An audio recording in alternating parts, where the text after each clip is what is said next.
बच्चों, आप लोग जीवन परिचय को ठीक से पढ़ लीजिएगा और उसको याद कर लीजिएगा। इसके बाद हम पद को पढ़ाते हैं।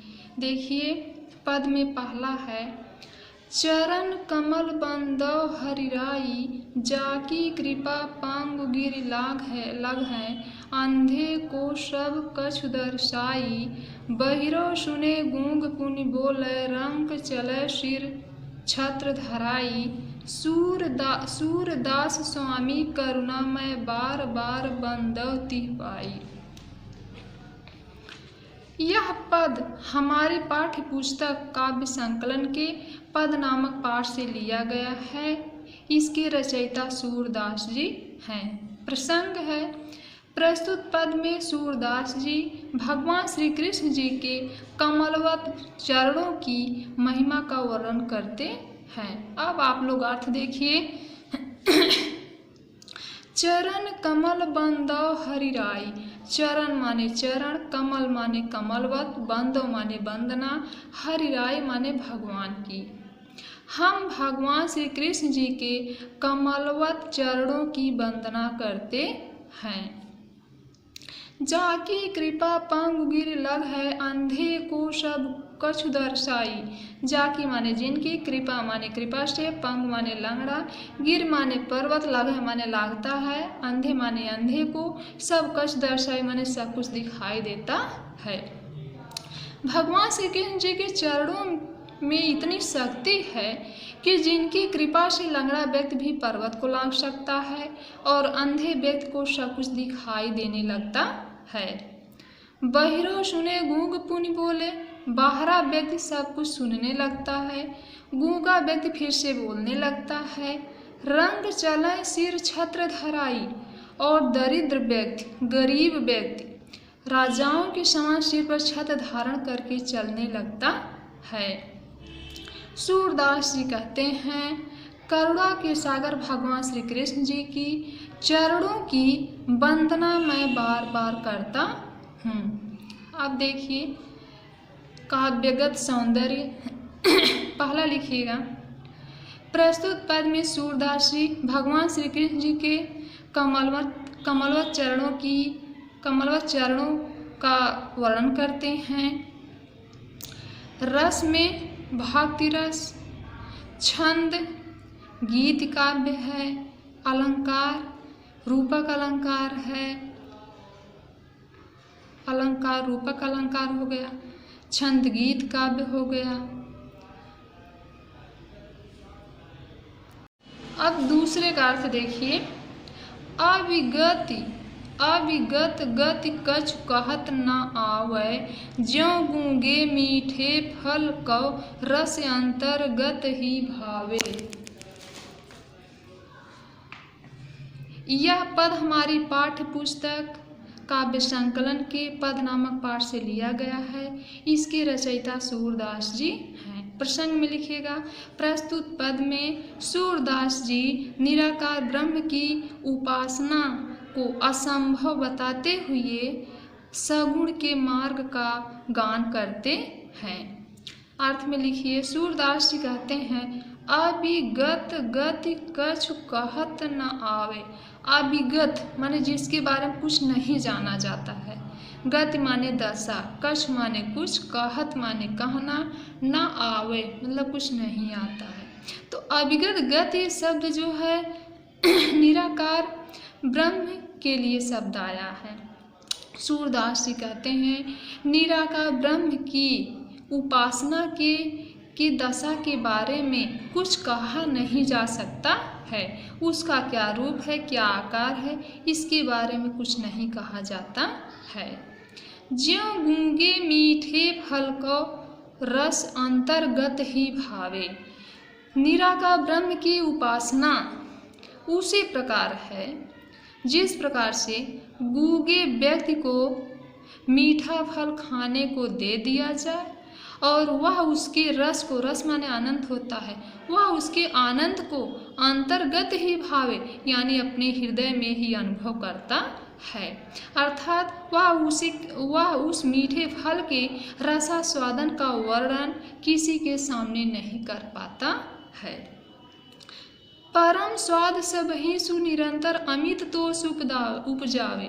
ठीक यही दशा निराकार पर ब्रह्म की उपासना के लिए है कि परम स्वाद वह ब्रह्मानंद का आनंद सब ही सुनिरंतर यानी सभी लोग अपने हृदय में ही अमित तोष उपजावे। अमित माने असीम, तोष माने सुख, उपजा माने उत्पन्न करते हैं।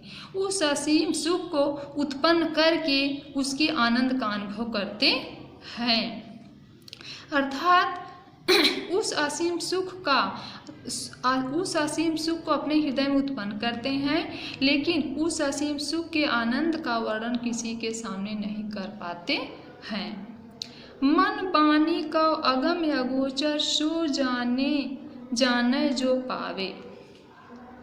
निराकार ब्रह्म की उपासना मन और वाणी की पहुँच से बाहर है, यानी मन और वाणी के द्वारा भी उसको प्राप्त नहीं किया जा सकता है। अगोचर माने दिखाई नहीं देता है, कि वह इंद्रियों के द्वारा भी दिखाई नहीं दे सकता है। सो जाने जो पावे, जो निराकार ब्रह्म के बारे में जानता होगा वही उसको प्राप्त कर सकता है। रूप रेख गुण जाति जुगत बिन निरालंब कित धावे।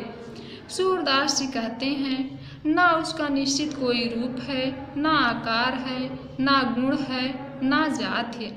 जुगत बिना उपाय के ही उसे निरालंब कित धावे, उसे किस प्रकार से प्राप्त किया जा सकता है या उसे किस प्रकार से स्वीकार किया जा सकता है। सब विधि अगम विचारहि ताते शूर शगुन पद गावे। इस प्रकार से सूरदास जी निराकार ब्रह्म की उपासना को सब प्रकार से अगम या कठिन या असंभव जान करके वह सगुण के पदों का गान करते हैं। अब देखिए काव्यगत सौंदर्य। काव्यगत सौंदर्य में है कि सूरदास जी निर्गुण ब्रह्म की अपेक्षा सगुण भक्ति को महत्व देते हैं। दूसरा है छंद गीत काव्य है, रस भक्ति भाव है, अलंकार अनुप्रास और उपमा है, शैली आत्मपरक शैली है।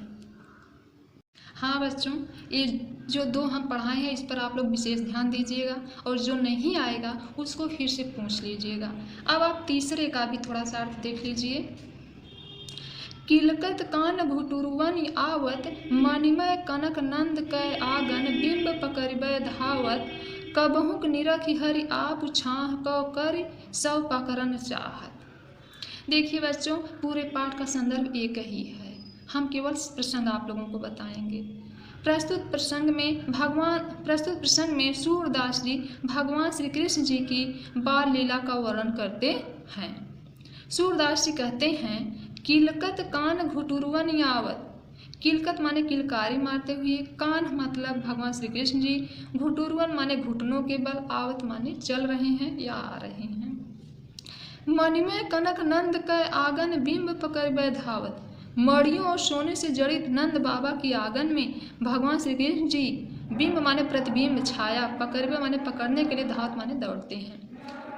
मड़ियों और सोने से युक्त नंद बाबा की आंगन में भगवान श्री कृष्ण जी किलकारी मारते हुए घुटनों के बल चल रहे हैं। बिंब पकड़वे धावत, और अपनी छाया को पकड़ने के लिए दौड़ते हैं। कबहू निरख हरि आप छाह को करिसो पकड़न चाहत।